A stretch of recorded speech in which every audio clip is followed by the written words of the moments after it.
Polsek Sukarame berhasil menciduk Clinton Al-Holyab Sinaga, berumur 19 tahun, warga Kelurahan Panjang Selatan, Kecamatan Panjang, Kota Bandar Lampung.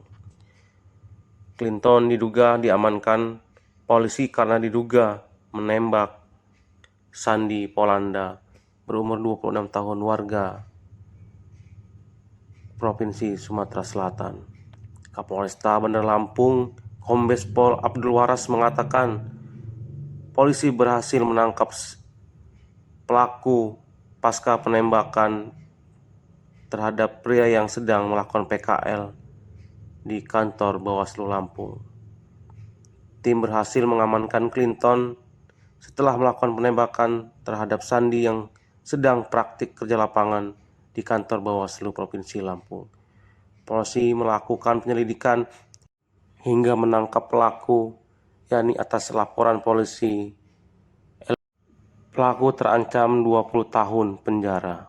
Berhasil dilakukan oleh jajaran Unit Reskrim Polsek Sukarame, Polresta Bandar Lampung. Berawal dari kejadian adanya korban tembakan atau peluru nyasar dari pelapor atas nama Sandi Polanda,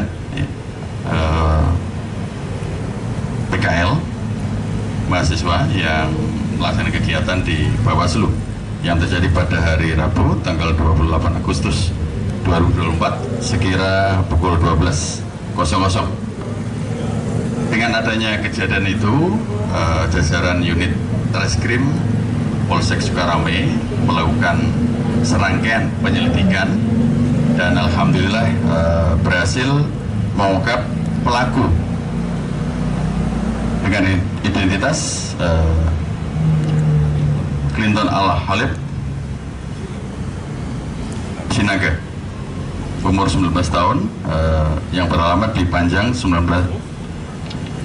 yang beralamat di Jalan Harapan Jaya, Kelurahan Panjang Selatan, Panjang, Kota Bandar Lampung.